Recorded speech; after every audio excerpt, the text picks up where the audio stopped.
Hey guys, YouTube star and drag racer Cleetus McFarland has done it again.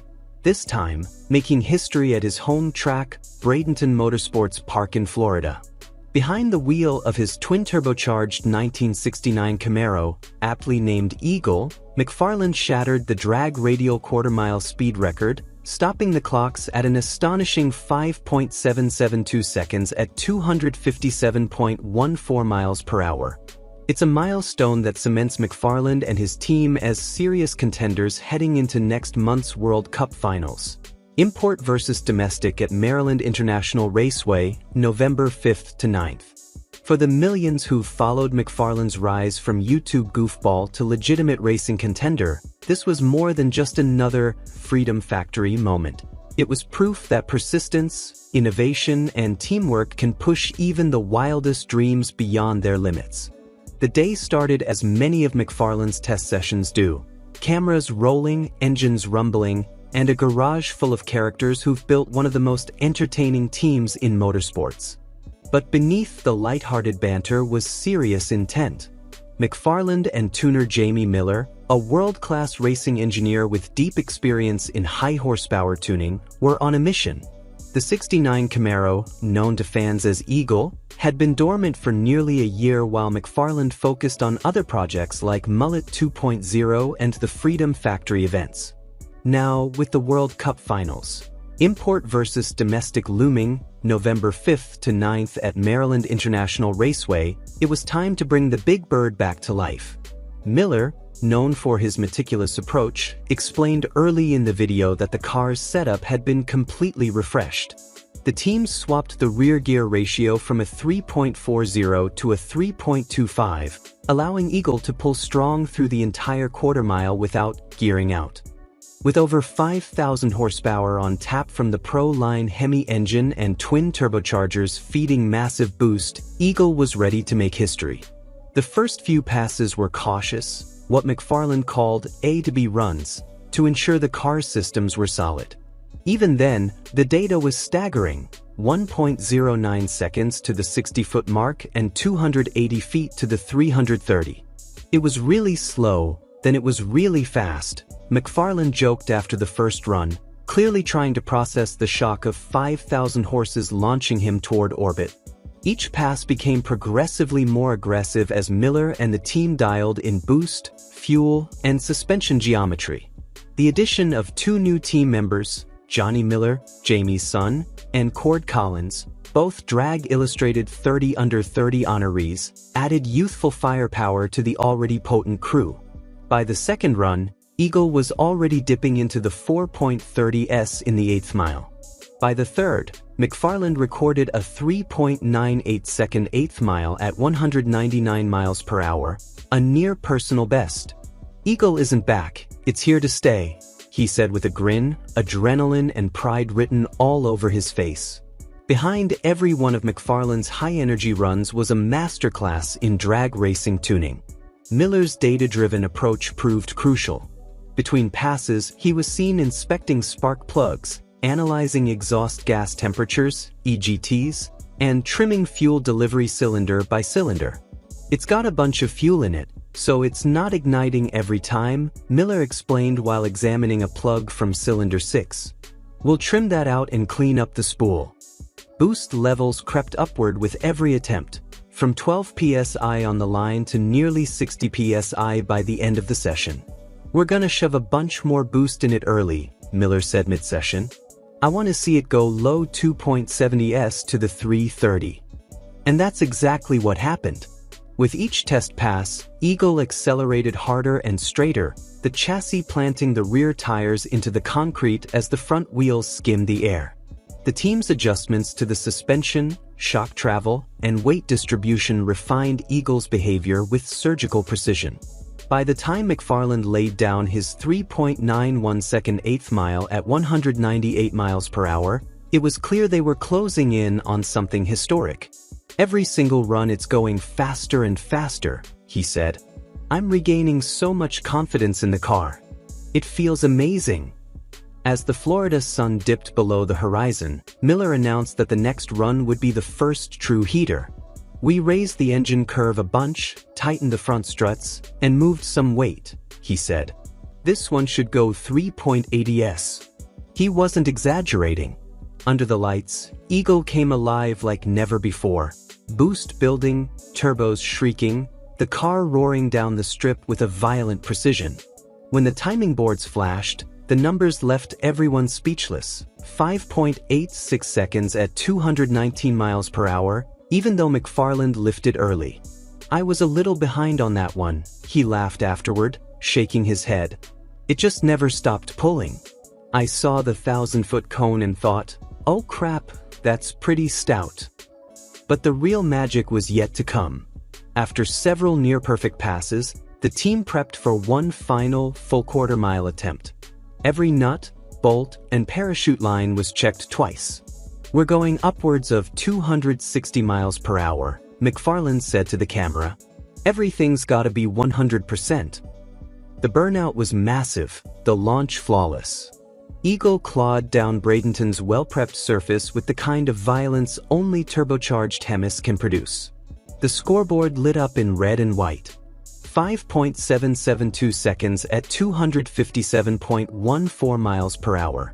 The fastest quarter-mile pass ever recorded on radial tires. "Oh my gosh, 5.77 at 257. McFarland shouted, unable to contain his excitement. "That's the fastest run of my life, no question." Even tuner Jamie Miller, a man rarely impressed, broke into a smile. "That's the fastest radial tire car in the world," he confirmed. "Fastest mile per hour on radials ever." To put the achievement in perspective, the previous world record for a drag radial car stood at 5.69 seconds at 254 miles per hour. While Eagle's elapsed time didn't beat the ET record, its 257.14 miles per hour trap speed shattered the existing speed mark, establishing McFarland's Camaro as the fastest radial car on the planet. As the adrenaline subsided, the crew gathered around the Camaro, checking data logs and congratulating each other. The sense of accomplishment was palpable. "Every single run since we got here has been successful," McFarland said, still buzzing. "We didn't abort one pass. That's unbelievable." Miller echoed the sentiment. "The car's efficient now," he said. "We trimmed the fuel, managed wheelie control. It's working exactly how it should. And there's still more in it." The data showed the Eagle left the line with 13 psi of boost and peaked at 61 psi down track. Wheel speed at liftoff was a blistering 235 miles per hour, with wheelie control intervening at just the right moment. "It pulled the whole time," McFarland said. "Never stopped." One of the parachutes blew out during deployment, a testament to the sheer aerodynamic force at 257 miles per hour, but even that couldn't dampen the celebration. "We've switched to stronger chutes for Maryland," McFarland laughed. "These just aren't rated for all this freedom." With the record in hand, McFarland's attention now shifts to the World Cup finals. Import versus domestic at Maryland International Raceway, where he'll face some of the fastest cars on the planet. The competition is fierce: pro mods, all-wheel drive monsters, and turbocharged imports that routinely run in the fives. But Eagle's newfound efficiency and record-breaking speed make it a legitimate contender for victory. "The air in Florida was terrible today, hot and humid," Miller noted.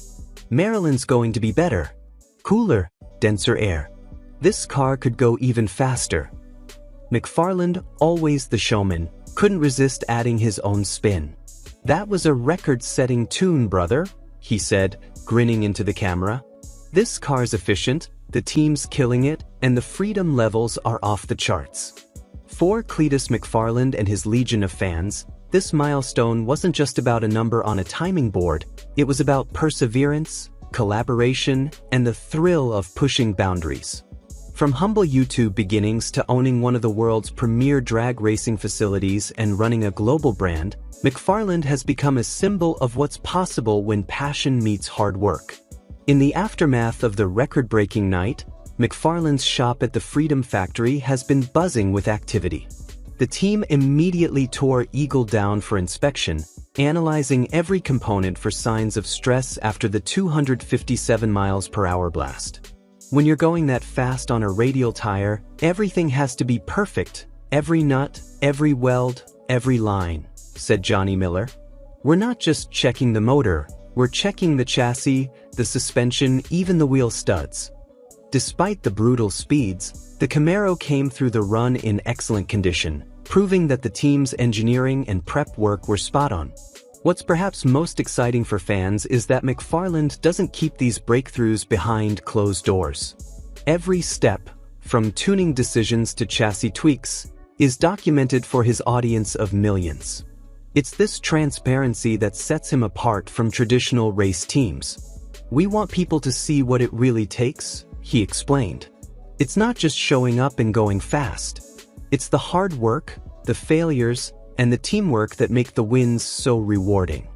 The behind-the-scenes footage has turned the Eagle project into an educational experience for aspiring racers worldwide, blending entertainment with legitimate technical insight. Even veteran racers are taking notice. Several NHRA and No Prep Kings competitors publicly congratulated McFarland on social media after the record pass, noting how impressive it was to see a YouTuber running world-class numbers. Some even pointed out that Eagle's run may push other radial teams to step up their programs ahead of World Cup finals. Competition drives innovation, McFarland said in response. If our 5.77 lights a fire under some folks, then awesome. The faster the field gets, the better the show. For the Eagle team, preparation for Maryland means refining, not reinventing, what already works. The car's Pro-Line Hemi and FuelTech engine management system will stay the same, but Miller hinted that a few efficiency tweaks are in the works. That could include intercooler adjustments, tire prep refinements, and further aerodynamic tuning. At these speeds, air management is everything, Miller noted. Even a 1% improvement in drag coefficient could mean another mile per hour on the big end. McFarland added with a grin, I just hope I can hang on to it when it happens. Beyond the mechanical side, Eagle's success has also highlighted the importance of young talent in motorsports. The addition of Johnny Miller and Cord Collins has injected fresh energy into the team, both in the pits and online. Their chemistry with McFarland, equal parts professional and brotherly, reflects a generational shift in racing culture. We're not the old school, don't show your secrets type, said Collins. We're showing kids that you can be cool, have fun, and still build world-class cars. That's what Cleetus stands for. Meanwhile, the Freedom Factory itself continues to evolve as a hub for grassroots motorsports.